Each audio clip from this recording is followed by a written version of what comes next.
Hello students, चलिए हम revision करते हैं कार्बन एंड इट्स कंपाउंड्स की और कोशिश करेंगे कि सारे जो मेन टॉपिक हैं उनकी हम एक ही वीडियो में रिवीजन कर लें। अर्थ की क्रस्ट में ओनली 0.02% कार्बन होता है in the form of carbonates, hydrogen carbonates, coal and petroleum. और अर्थ के एटमॉस्फेयर में सिर्फ 0.03% कार्बन होता है in the form of carbon dioxide. फिर भी ये जो है वैरायटी ऑफ कंपाउंड्स में हमें मिलता है। हमारा food, clothes, books, medicines, would के आर्टिकल्स, इवन कि सारे के सारे लिविंग ऑर्गेनिज्म जो है, इन सब के अंदर कार्बन जो है वो प्रेजेंट होता है। अगर हम कंपेयर करते हैं melting points and boiling points of covalent compounds and ionic compounds, तो हम देखते हैं कि melting points and boiling points of covalent compounds are less as compare to the melting points and boiling points of ionic compounds, क्योंकि ionic compounds के अंदर बहुत strong forces of attraction होते हैं, जबकि कोवलेंट कंपाउंड्स के अंदर इतने स्ट्रॉन्ग फोर्सेज ऑफ अट्रैक्शन नहीं होते। तो हम डिस्कस करते हैं कोवलेंट बॉन्डिंग इन कार्बन। तो कार्बन में एटॉमिक नंबर कितना होता है? 6। इलेक्ट्रॉनिक कन्फिग्रेशन हो गई 2 4, यानी कि के शेल में 2 इलेक्ट्रॉन, एल शेल में 4। तो अपना ऑक्टेट कंप्लीट करने के लिए कार्बन के पास 3 रास्ते हैं। पहला क्या है? या तो ये 4 इलेक्ट्रॉन्स गेन करके एनायन बना ले, but it would be difficult for the nucleus with 6 protons to hold 10 electrons. और दूसरी क्या पॉसिबिलिटी है? ये 4 इलेक्ट्रॉन्स लूज कर दे और कैटायन बना ले, but it would require large amount of energy to remove these 4 electrons, leaving behind the carbon cation with the 6 protons in its nucleus, holding on to just 2 electrons. तो ये भी जो है कोई अच्छी पॉसिबिलिटी नहीं। तीसरी पॉसिबिलिटी क्या है? Sharing the electrons, that is the better option. तो कार्बन जो है वो कोवलेंट बॉन्डिंग करता है बाय शेयरिंग द इलेक्ट्रॉन्स, यानी कि ना अपने 4 इलेक्ट्रॉन्स दिए ना लिए, बल्कि शेयर कर लिए। तो इस तरह से कोवलेंट बॉन्ड्स बन जाते हैं। अब हम बात करते हैं बॉन्डिंग इन हाइड्रोजन मॉलिक्यूल। क्या है? हाइड्रोजन के पास एटॉमिक नंबर 1 है, 1 इलेक्ट्रॉन है। इसको नोबल गैस कन्फिग्रेशन एक्वायर करने के लिए 2 इलेक्ट्रॉन्स चाहिए। तो दोनों हाइड्रोजन एटम्स क्या करते हैं? अपना अपना इलेक्ट्रॉन शेयर कर लेते हैं। इसके पास भी 2 इलेक्ट्रॉन्स हो गए, इसके पास भी 2 इलेक्ट्रॉन्स हो गए, बन गया डाइएटॉमिक हाइड्रोजन मॉलिक्यूल। ऑक्सीजन में क्या है? एटॉमिक नंबर है 8 और इलेक्ट्रॉनिक कन्फिग्रेशन है 2 6, यानी कि आउटर मोस्ट शेल में 6 इलेक्ट्रॉन्स होते हैं। इसको ऑक्टेट कंप्लीट करने के लिए 2 और इलेक्ट्रॉन्स जो है चाहिए, तो ये 2 इलेक्ट्रॉन्स एक दूसरे के साथ शेयर कर लेते हैं। तो यहाँ पर देखो दोनों ऑक्सीजन के जो एटम्स हैं वो एक दूसरे के साथ 2 इलेक्ट्रॉन्स की शेयरिंग कर रहे हैं।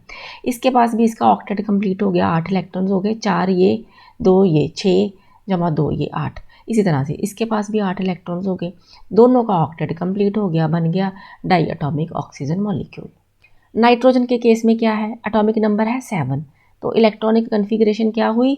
2 5, यानी कि आउटर मोस्ट शेल में 5 इलेक्ट्रॉन्स हैं। इसको अपना ऑक्टेट कंप्लीट करने के लिए कितने इलेक्ट्रॉन्स चाहिए? 3 चाहिए। तो ये 3 इलेक्ट्रॉन्स एक दूसरे के साथ शेयर कर लेंगे। देखो इसने अपने 3 शेयर इसके साथ किए हैं, इसने अपने 3 इसके साथ शेयर किए हैं। इसका भी ऑक्टेट कंप्लीट हो गया, इसका भी ऑक्टेट कंप्लीट हो गया, दोनों के पास 8 इलेक्ट्रॉन्स हो गए, तो बन गया डाइएटॉमिक नाइट्रोजन मॉलिक्यूल। अब हम मीथेन मॉलिक्यूल की बात करते हैं। इसमें क्या है? 2 तरह के एटम्स हैं, कार्बन एंड हाइड्रोजन। कार्बन का एटॉमिक नंबर है 6 और इलेक्ट्रॉनिक कन्फिग्रेशन होगी 2 4, यानी कि 4 इलेक्ट्रॉन्स इसके पास वैलेंस है। हाइड्रोजन की इलेक्ट्रॉनिक कन्फिग्रेशन क्या है? 1, क्योंकि एटॉमिक नंबर 1 है। तो हाइड्रोजन को अपने नोबल गैस कन्फिग्रेशन के लिए 2 इलेक्ट्रॉन्स चाहिए, जबकि जो है कार्बन ये क्या करेगा? 4 शेयर करेगा इलेक्ट्रॉन्स, ताकि इसका ऑक्टेट कंप्लीट हो जाए। तो आप यहाँ पर देख सकते हो कार्बन जो है वो ग्रीन कलर से बना है, इसके इलेक्ट्रॉन्स जो है इनको ग्रीन कलर के क्रॉसेस की फॉर्म में बनाया गया है। और ये जो हाइड्रोजन है ये रेड कलर में बनाया गया है, इसके इलेक्ट्रॉन को रेड डॉट की फॉर्म में बनाया गया है। तो आप यहाँ देख सकते हो कि हर हाइड्रोजन जो है वो अपना एक इलेक्ट्रॉन जो है, जो रेड डॉट है उसके साथ कार्बन का एक इलेक्ट्रॉन जो ग्रीन क्रॉस है उसको शेयर कर रहा है। तो हर एक हाइड्रोजन के पास 2 इलेक्ट्रॉन्स पूरे हो गए, तो ये सेटिस्फाई हो गए। और कार्बन की बात करें तो देखो ये अपने इसके 4 इलेक्ट्रॉन्स हैं, जो 4 क्रॉस लगे हुए हैं ग्रीन कलर के, और 4 इलेक्ट्रॉन्स आ गए हाइड्रोजन से, जो डॉट्स लगे हुए हैं 4 रेड कलर के। तो इसके पास टोटल इलेक्ट्रॉन्स कितने हो गए? अब हो गए इसके पास 8, यानी कि इसका ऑक्टेट हो गया कंप्लीट। तो मॉलिक्यूल बन गया 1 कार्बन और 4 हाइड्रोजन, यानी कि CH4। इसको कहते हैं methane molecule. And methane is a major component of biogas and compressed natural gas यानी कि CNG। So it is used as a fuel. तो फिर क्या प्रॉपर्टीज़ हुई कोवलेंट कंपाउंड्स की कि covalent compounds have low melting and boiling points due to small forces of attraction between the atoms of the molecule, और volatile nature के होते हैं। Usually these are poor conductors of electricity and no charged particles are formed in such compounds. Charged particles कहाँ बनते हैं? Ionic compounds में बनते हैं, ना कि कोवलेंट कंपाउंड्स में। Now we discuss about allotropy. What is allotropy? Property of the elements by which an element exists in more than one forms. तो उसको हम कहते हैं allotropy. So जो कार्बन है that is having the property of allotropy. So it exists in more than one forms, जिसको हम allotropic forms कहते हैं या allotropes कहते हैं। So ये जो allotropic forms हैं these have different physical properties but have similar chemical properties। कौन से इसके allotropes हैं आइए देखें। This is diamond। डायमंड में क्या होता है? Each carbon atom is bonded to 4 other carbon atoms. आप यहाँ पर देख भी सकते हो, जैसे ये कार्बन 4 और कार्बन के साथ बॉन्डेड है, इसी तरह से ये कार्बन और 4 कार्बन के साथ बॉन्डेड है। Every carbon atom is bonded to 4 other carbon atoms और एक रिजिड 3 डायमेंशनल स्ट्रक्चर बनाता है, जैसे यहाँ पर हमें दिखाई दे रही है। एक्सट्रीमली हार्ड होते हैं diamond and bad conductor of electricity होते हैं, कलरलेस एंड ट्रांसपेरेंट होते हैं। अब हम बात करते हैं ग्रेफाइट की। ग्रेफाइट में क्या होता है? Each carbon atom is bonded to 3 other carbon atoms. आप यहाँ पर देख भी सकते हो, जैसे ये कार्बन है तो ये 3 और कार्बन के साथ जुड़ा हुआ है। अगर हम इस कार्बन की बात करते तो ये भी 3 और कार्बन के साथ जुड़ा हुआ है। एंड कार्बन एटम्स क्या करते हैं? Form hexagonal arrays placed in layers. तो यहाँ पर देखो आपको हेक्सागन नज़र आ रहे हैं ना, और लेयर्स हैं। ये पहली लेयर है, दूसरी लेयर है, इसके ऊपर तीसरी चौथी ऐसे लेयर्स हो सकती हैं। ये जो लेयर्स हैं these can slip over each other, इसलिए ग्रेफाइट का टेक्सचर क्या होता है? Smooth and slippery. And graphite is good conductor of electricity. Colour कौन सा होता है? ग्रेइश ब्लैक होता है। एक और कार्बन कंपाउंड की बात करते हैं जिसको हम कहते हैं फुलरीन। तो फुलरीन क्या है? It is a recently discovered form of carbon, और इसमें के जो कार्बन एटम्स हैं वो एक फुटबॉल की फॉर्म में अरेंज्ड होते हैं। जो सबसे पहला फुलरीन डिस्कवर हुआ था उसके पास 60 कार्बन एटम्स थे। सो ये C60 कंपाउंड था and it was named after the name of US architect Buckminster Fuller, और ये एक कार्बन का एलोट्रॉप है। So this is about fullerene. अब हम डिस्कस करते हैं difference between diamond and graphite. So what is the difference between diamond and graphite? Diamond में क्या है? Each carbon is bonded to 4 other carbon atoms, जबकि ग्रेफाइट में each carbon atom is bonded to 3 other carbon atoms. Diamond में क्या है? Rigid 3 dimensional structure बनती है, और ग्रेफाइट में क्या है? हेक्सागनल एरेज बनते हैं, ये हेक्सागन्स हैं प्लेस्ड इन लेयर्स। ठीक है, लेयर 1, लेयर 2, लेयर 3, लेयर 4 इस तरह से। और डायमंड इज़ एक्सट्रीमली हार्ड, जबकि ग्रेफाइट जो है ये स्मूथ एंड स्लिपरी होता है टेक्सचर में। And diamond is bad conductor of electricity whereas graphite is good conductor of electricity, क्योंकि इसने तो सिर्फ 3 कार्बन के साथ बॉन्ड्स बनाए हैं, 1 इलेक्ट्रॉन तो इसका फ्री है, इसलिए it can conduct electricity. Diamond क्या है? कलरलेस एंड ट्रांसपेरेंट, जबकि ग्रेफाइट ग्रेइश ब्लैक कलर का होता है। सो ये एक इंपॉर्टेंट क्वेश्चन है from examination point of view. Now we talk of versatile nature of carbon. Almost 3 million carbon compounds are known. तो इस कार्बन के अंदर कुछ तो स्पेशल प्रॉपर्टीज़ होती होंगी जिनके कारण ये इतनी वैरायटी ऑफ कंपाउंड्स बनाता है।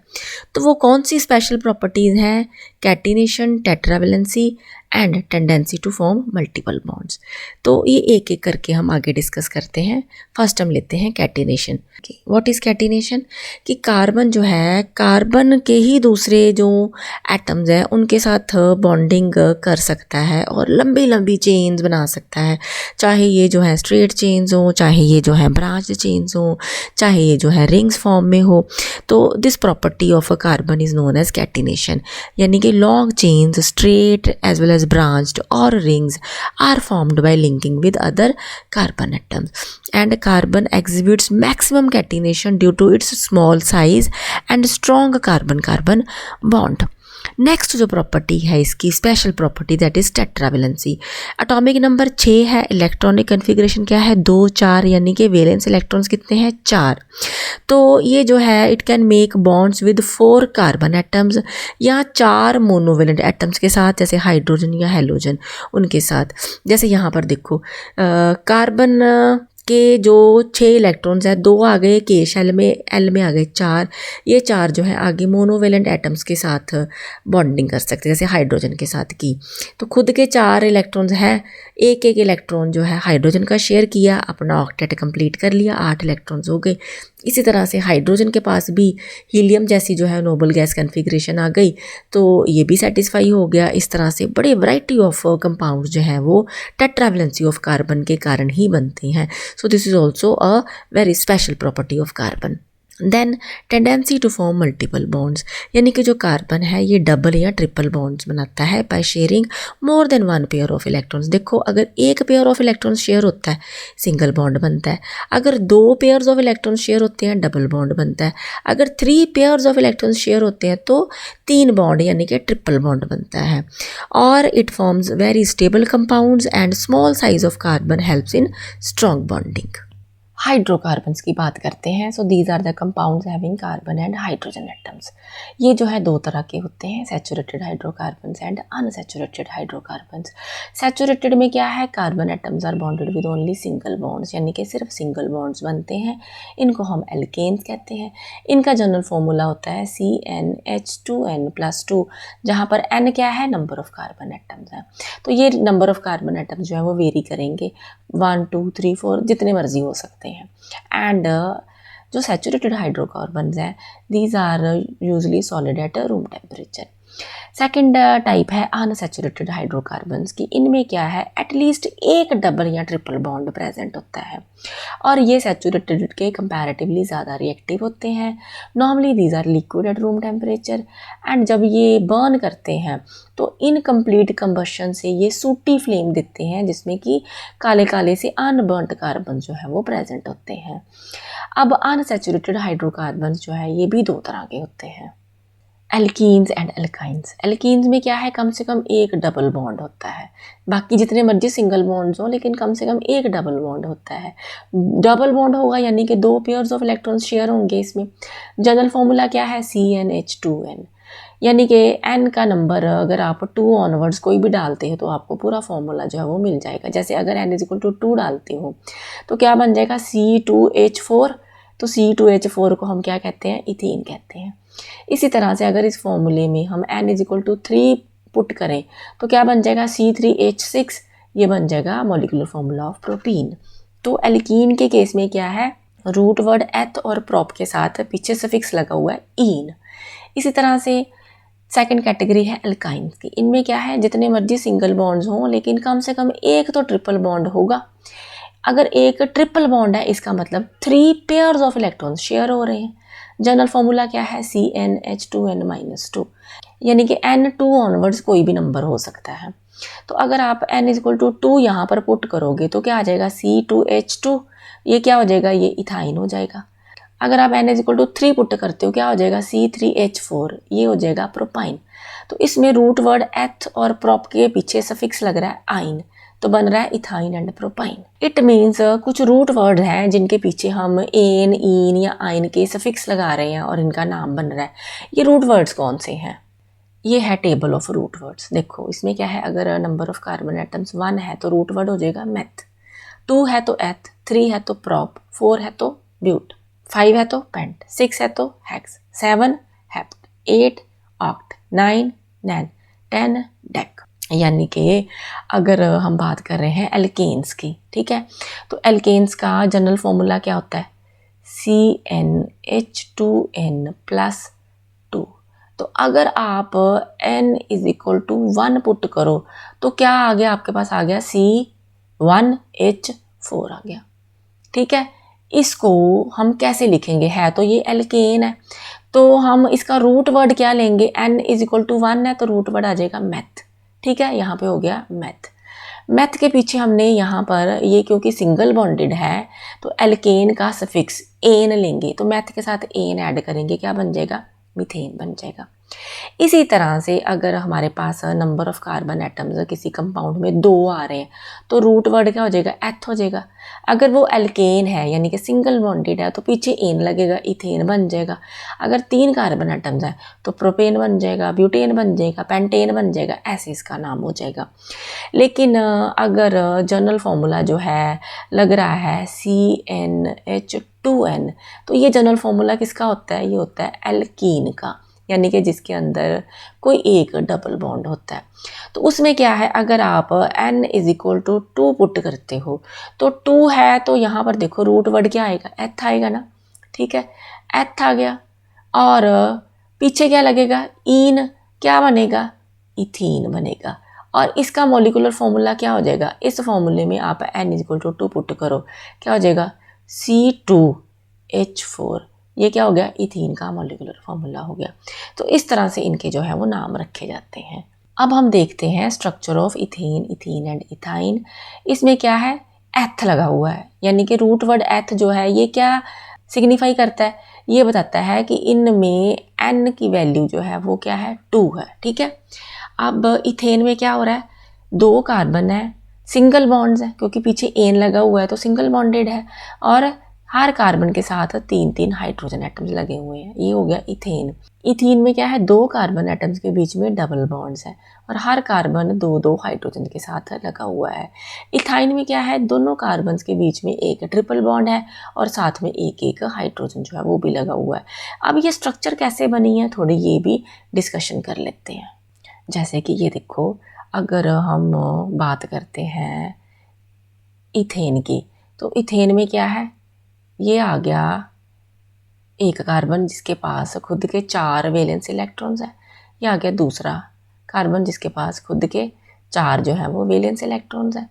अब क्या होगा कि ये जो कार्बन है ये 3 हाइड्रोजन एटम्स के साथ बॉन्ड बनाएगा, एक इलेक्ट्रॉन उनका शेयर कर लेगा।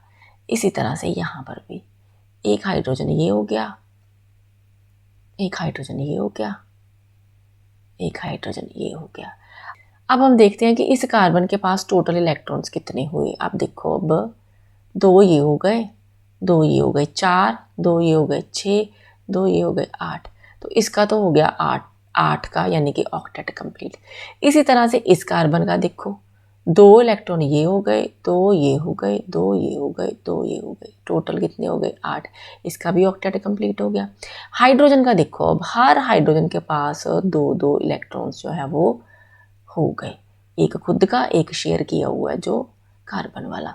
सो शेयरिंग में क्या हो रहा है, हाइड्रोजन भी सेटिस्फाइड है क्योंकि उसके पास नोबल गैस कन्फिगरेशन आ गई 2 इलेक्ट्रॉन्स की, और कार्बन भी सेटिस्फाइड है क्योंकि उसके पास ऑक्टेट कंप्लीट हो गया। ये जो है अब बॉन्ड बने, कैसे बने, देखो जब भी एक पेयर ऑफ इलेक्ट्रॉन शेयर होगा तो एक बॉन्ड बनेगा। यहाँ पे देखो एक पेयर ऑफ इलेक्ट्रॉन शेयर हो रहा है, एक बॉन्ड बन गया। यहाँ पर कार्बन और हाइड्रोजन के बीच में भी एक पेयर ऑफ इलेक्ट्रॉन शेयर हो रहा है, एक बॉन्ड बन गया। इसी तरह से यहाँ पर और भी जो हाइड्रोजन है वो सिंगल बॉन्ड बना रहे हैं, ठीक है। क्या बन गया, CH3, इसको हम ऐसे भी लिख सकते हैं C2H6। इसको कहते क्या है, इसको हम कहते हैं इथेन। अब हम देखते हैं इथीन कैसे बनेगी। अब हम इसमें देखते हैं, देखो क्या हो रहा है कि ये इथीन है। इथीन में क्या हो रहा है, 2 कार्बन एटम्स जो हैं आपस में डबल बॉन्ड बना रहे हैं, ठीक है। तो ये डबल बॉन्ड हो गया, 2 हाइड्रोजन जो है वो साथ में लगे हुए हैं। तो फॉर्मूला क्या बन गया, CH2 डबल बॉन्ड CH2, यानी कि C2H4 का फॉर्मूला आ गया, ठीक है। इसी तरह से यहाँ पर इथाइन है, इसमें क्या है, 2 कार्बन एटम्स हैं, बीच में ट्रिपल बॉन्ड्स बने हुए हैं, तो एक हाइड्रोजन लगा हुआ है, CH यानी कि C2H2, ये इथाइन का फॉर्मूला बन गया। So this is how ethene and ethyne are formed. Benzene की भी स्ट्रक्चर देख लेते हैं। बेंजीन में क्या है कि एक रिंग फॉर्म में कार्बन जो है वो कंपाउंड बना रहा है। तो यहाँ पर देखो भी एक कार्बन दूसरे कार्बन के साथ डबल बॉन्ड बना रहा है, ठीक है, और इधर एक हाइड्रोजन लगी हुई है। तो इस कार्बन ने 4 बॉन्ड बना लिए, 2 इस कार्बन के साथ, एक हाइड्रोजन के साथ, एक अगले वाले कार्बन के साथ, ये सेटिस्फाइड हो गया। अब ये वाला कार्बन है, इसके कितने बन गए, इसके भी 4 हो गए, 2 ये, 3 ये, चौथा ये, और ये देखो ये कार्बन आगे फिर डबल बॉन्ड बना रहा है, तो ऑल्टरनेटिवली डबल बॉन्ड बन रहे हैं। ये चाहे डबल बॉन्ड इस साइड बना लो चाहे इस साइड बना लो, होने लेकिन ऑल्टरनेटिवली है। तो ये स्ट्रक्चर हो गई बेंजीन की। तो प्रोपेन अगर बनाना हो तो कैसे बनाएंगे, देखो प्रोपेन है तो N=3 करना पड़ेगा। 3 कार्बन आ गए, 3 कार्बन आ गए तो साथ में सिंगल बॉन्ड्स के साथ ही हाइड्रोजन लगेंगे। ठीक है, क्या बन गया, टोटल फॉर्मूला बन गया C3H8 का। ठीक है, अगर प्रोपीन बनाना है N=3 रहेगा क्योंकि प्रॉप है रूट वर्ड, पीछे इन का क्या मतलब है कि डबल बॉन्ड आ रहा है, यानी कि किसी 2 कार्बन एटम्स के बीच में आप डबल बॉन्ड बना दो, कि चाहे इधर बना दो चाहे इधर बना दो, किसी में बना दो। जैसे यहाँ पर हमने डबल बॉन्ड बना लिया, तो अब कितने हाइड्रोजन लगेंगे, इसके साथ 2 और लगेंगे, इसके 4 बॉन्ड कंप्लीट हो जाएंगे। इसने 2 इधर बनाए हैं, 1 इधर बनाया, 1 हाइड्रोजन के साथ बना लेगा, 4 इसके भी कंप्लीट हो जाएंगे, और इस कार्बन के साथ आगे फिर 3 जो है वो हाइड्रोजन एटम्स लग जाएंगे। फॉर्मूला क्या बन जाएगा, C3H6 बन जाएगा। इसको क्या कहते हैं, प्रोपीन कहते हैं, क्योंकि डबल बॉन्ड आ गया। प्रोपाइन है, N=3 है। आइन का मतलब है ट्रिपल बॉन्ड होगा, तो किसी 2 कार्बन एटम्स के बीच में आप ट्रिपल बॉन्ड बना दो, और उसके बाद यहाँ पर देखो इस कार्बन के साथ 1 हाइड्रोजन अगर लग गया, इसके 4 बॉन्ड्स कंप्लीट हो गए। और ये जो कार्बन है इसके 3 बॉन्ड इधर बने हैं, 1 इधर बन गया, 4 इसके भी हो गए, तो कोई हाइड्रोजन नहीं लगेगा इसके साथ। ये जो कार्बन है इसका 1 बॉन्ड इधर बना हुआ है, 3 और हाइड्रोजन के साथ बॉन्ड्स बना लेगा, तो ये भी जो है बॉन्ड्स 4 कंप्लीट हो जाएंगे। मॉलिक्यूलर फार्मूला बन जाएगा C3H4, यानी कि ये हो गया प्रोपाइन का फार्मूला। तो ऐसे ये प्रोपेन प्रोपेन प्रोपाइन यानी कि एल्केन एल्कीन एल्काइंस जो है वो बनते हैं। तो इनके अलावा जो है फंक्शनल ग्रुप्स भी लग सकते हैं। तो कार्बन क्या करता है, carbon can form bonds with elements like nitrogen, halogen, oxygen, sulphur etcetera. In atoms ने क्या करना है, हाइड्रोजन को रिप्लेस कर देना, हाइड्रोकार्बन में से हाइड्रोजन को रिप्लेस करके खुद लग जाएंगे। इनको हम हेटेरो एटम्स कहते हैं, and these are responsible for chemical reactivity of the compound. अब हम देखते हैं एक लिस्ट ऑफ फंक्शनल ग्रुप्स हमने देखे हैं। देखो यहाँ पर क्लोरीन या ब्रोमीन यानी कि हेलोजन्स हो सकते हैं, या ऑक्सीजन लग सकती है, इससे बन जाते हैं alcohols, aldehydes, ketone and carboxylic acid. ये सारे फंक्शनल ग्रुप्स हैं, aldehyde, alcohol, ketone, carboxylic acid. अब इनका नाम कैसे देंगे, देखो अगर तो ये है हेलोजन्स तो इसको प्रीफिक्स लगाएंगे। जैसे अगर इथेन के साथ क्लोरीन लगी है तो हमने क्या करना, क्लोरो वर्ड जो है ना वो प्रीफिक्स में ले लेना, यानी कि आगे लगा देना। पीछे इथेन है, आगे क्लोरो लगा दिया, क्लोरो इथेन बन गया। अगर ब्रोमीन लगा हुआ है इथेन के साथ तो ब्रोमो इथेन बन गया। तो ये प्रीफिक्स लगते हैं। लेकिन ये जो है alcohol, aldehyde, ketone, carboxylic acid, इनको हम सफिक्स की तरह लगाते हैं, यानी कि पीछे लगाते हैं। जैसे ये देख लो C2H6 क्या होता है, इथेन होता है। इसमें से 1 हाइड्रोजन की जगह पे हाइड्रोक्सिल लगा दो, यानी कि 1 हाइड्रोजन को रिप्लेस करके हाइड्रोक्सिल लग गया, फॉर्मूला बन गया C2H5OH। ठीक है, तो अब इसका नाम कैसे बनेगा, देखो इथेन है ना, इथेन का जो ई है इसको ड्रॉप कर दो, क्या बन गया, इथेन बन गया। और साथ में सफिक्स लग जाएगा ओल, क्योंकि हाइड्रोक्सिल के लिए सफिक्स होता है ओल, तो बन गया इथानोल। इसी तरह से जो एल्डिहाइड ग्रुप है अगर ये लगाना हो तो हमने सफिक्स क्या लगाना है, एल, यानी कि AL लगेगा, यानी कि अगर इथेन के साथ एल्डिहाइड लग गया तो इथानेल बन जाएगा। अल्कोहल लगा है तो इथानोल, एल्डिहाइड लगा तो इथानेल। इसी तरह से अगर कीटोन ग्रुप लगा हो तो सफिक्स लगता है ओन, और अगर कार्बोक्सिलिक एसिड ग्रुप लगा हो COOH तो पीछे क्या लगता है, सफिक्स ओइक एसिड, जैसे कि इथानोइक एसिड या प्रोपेनोइक एसिड, ऐसे ये लग जाएगा। तो हमने क्या ध्यान में रखना है, अब सबसे पहले तो किसी भी कंपाउंड का नाम देने से पहले हमने आइडेंटिफाई करना है कितने नंबर ऑफ कार्बन एटम्स हैं, क्योंकि वो तो जो है रूट वर्ड्स उसके अकॉर्डिंगली लगेगा, मेथ, एथ, प्रोप, ब्यूट ऐसे लगेगा। फिर हमने देखना है कि प्रीफिक्स लगेगा कि सफिक्स लगेगा फंक्शनल ग्रुप का। जैसे अभी हमने बात की थी, अगर हेलोजन्स है तो हम प्रीफिक्स लगाते हैं, अगर अल्कोहल, एल्डिहाइड वगैरह है तो हम सफिक्स लगाते हैं। उसमें भी क्या करना है कि जो कार्बन के साथ जो सफिक्स लग रहा है अगर उसका जो है नेम वो वोवल से शुरू हो, यानी कि EEIOU इससे शुरू हो, तो हमने क्या करना है कि जो रूट वर्ड है कार्बन का या एल्केन का उसका ई हमने ड्रॉप कर देना है, और उसके पीछे हमने जो है जो फंक्शनल ग्रुप है उसके अकॉर्डिंगली सफिक्स लगा लेना है। एग्जांपल ले लेते हैं, जैसे सपोज कर लो हमारे पास एक 3 कार्बन चेन है, तो 3 कार्बन चेन अगर इसके अंदर सारे सिंगल बॉन्ड्स हैं तो इसका नाम हो जाएगा प्रोपेन। हमने क्या करना है, ये ई माइनस कर देना, अगर ई माइनस कर देंगे बन जाएगा प्रोपैन। अगर इसके साथ एक कीटोन लगा हुआ है तो सफिक्स लगेगा ओन, इसका नाम बन जाएगा प्रोपेनोन। अगर कीटोन की जगह पे लगा होगा अल्कोहल तो हम इसका सफिक्स लगाएंगे ओल, तो बन जाएगा प्रोपेनोल। अगर लगा हुआ है एल्डिहाइड तो उसकी जगह पे सफिक्स लग जाएगा एल, तो बन जाएगा प्रोपेनल। तो इस तरह से नाम इनके जो हैं वो दिए जाते हैं। इसी तरह से अगर अनसैचुरेटेड कंपाउंड्स की बात कर रहे हैं तो एन की जगह पे ईन या आइन आ जाएंगे। अगर तो डबल बॉन्ड लगा हुआ है तो एन को ईन से हम रिप्लेस कर देंगे, अगर ट्रिपल बॉन्ड लगा हुआ है तो आइन लगा देंगे, यानी कि इथीन, इथाइन, प्रोपीन, प्रोपाइन, ऐसे इनके नाम बन जाएंगे। अब थोड़े और कंपाउंड्स हम जो है थोड़े देख लेते हैं। जैसे ये देखो, हमने n=1 ले लिया। अगर n=1 लिया, रूट वर्ड तो मैथ रहेगा। अगर तो ये एल्केन है यानी कि सिंगल बॉन्ड्स है, इसका नाम बन जाएगा meth plus N, methane. General formula क्या होता है CnH2n+2। तो आप n=1 पुट करो यहाँ पर, बन जाएगा CH4। इसी तरह से n=2 करो, रूट वर्ड क्या है एथ, पीछे एल्केन का सफिक्स लगेगा एन, बन जाएगा इथेन। n=2 इस फॉर्मूला में आप पुट करो, क्या बनेगा C2H6।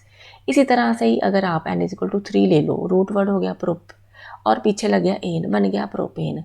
इस फॉर्मूले में डालो आप, n=3 बन गया C3H8। इसी तरह से ब्यूटेन बन जाएगा, फॉर्मूला हो जाएगा C4H8। अगर आप ध्यान से देखो ना तो आप देखोगे कि एक ऐसा सीरीज़ बन गया है जिसमें कि एक मेंबर से अगले मेंबर का मॉलिक्यूलर फॉर्मूला अगर ड्राइव करना है तो सिंपली CH2 ऐड कर दो, यानी कि एक कार्बन 2 हाइड्रोजन ऐड कर दो। देखो यहाँ पर CH4 में एक कार्बन ऐड करो, C2 हो गया, और 2 हाइड्रोजन ऐड करो, क्या हो गया H6 हो गया। CH4 से क्या बन गया C2H6 बन गया। इसी तरह से इसके अंदर एक कार्बन ऐड करो C3, 2 हाइड्रोजन H8, C3H8 बन गया। इसी तरह से आगे इसके अंदर CH2 ऐड करो, C4H8 बन गया। यानी कि ये एल्केन का हमें एक ऐसा सीरीज़ मिल गया है जिसमें CH2 का ही डिफरेंस है। अगर आप CH2 ऐड करी जाओ तो अगला जो मेंबर है सीरीज़ का उसका मॉलिक्यूलर फॉर्मूला आता जाएगा। ऐसे सीरीज़ को हम कहते हैं होमोलोगस सीरीज़। इसी तरह से हम एल्कीन की बात करते हैं। देखो अगर n=2 है तो एथ जो रहेगा साथ में ईन आ जाएगा, क्यों? क्योंकि डबल बॉन्ड बना हुआ है, एल्कीन है तो उसमें किसी भी 2 कार्बन्स के बीच में डबल बॉन्ड आएगा। इसका नाम बन जाएगा एथ प्लस ईन, इथीन। अब फॉर्मूला, जनरल फॉर्मूला क्या है CnH2n। इसके अंदर आप n=2 पुट करो, क्या आ जाएगा C2H4 आ जाएगा। इसी तरह से n=3 के लिए प्रोप प्लस इन, प्रोपीन बन जाएगा। यहाँ पर आप n=3 पुट करो, C3H8 आ जाएगा।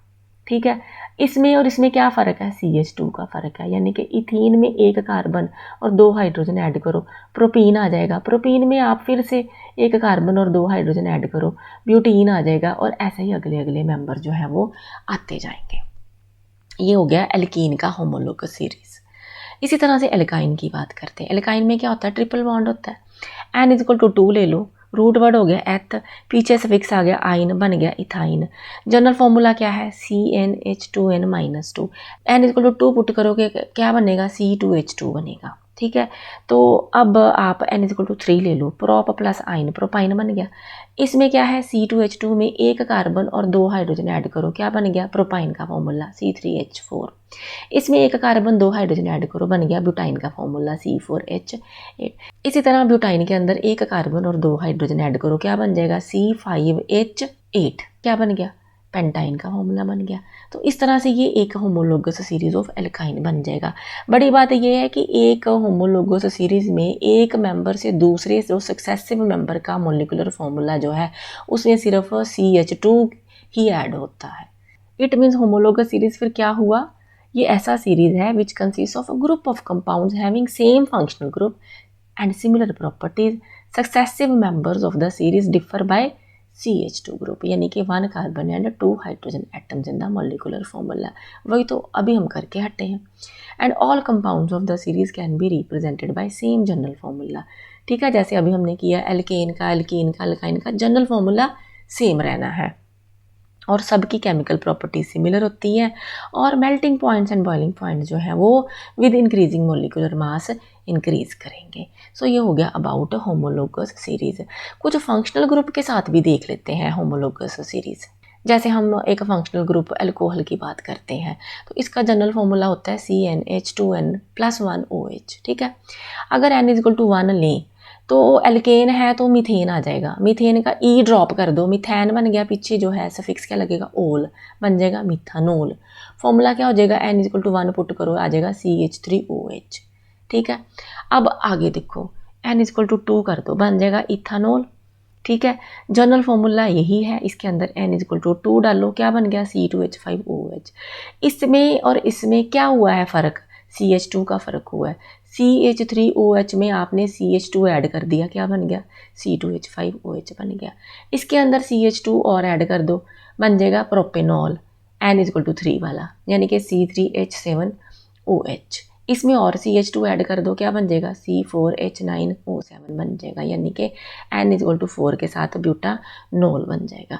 तो ये भी एक आ गया homologous series with functional group alcohol. इसी तरह से आप और होमोलोगस सीरीज़ खुद बना सकते हो, चाहे आप एल्डिहाइड यूज़ करके बना लो, चाहे आप कार्बोक्सिलिक एसिड यूज़ करके बना लो। तो ये हमारे पास होमोलोगस सीरीज़ और उनके जनरल फॉर्मूले आ गए। एल्केन जो है उसका भी होमोलोगस सीरीज़ हम बना के देख चुके हैं। जनरल फॉर्मूला है CnH2n+2। Alkenes general formula CnH2n। Alkynes CnH2n-2। Alcohols में CnH2n+1 OH। कार्बोक्सिलिक एसिड में CnH2n+1 COOH। सो ये हो गए कुछ होमोलोगस सीरीज़ के जनरल फॉर्मूले। तो इसके साथ ही जो है हमारा carbon and it's compounds chapter ये हो गया रिवाइज। अगली वीडियो में फिर से मिलेंगे। Thank you so much.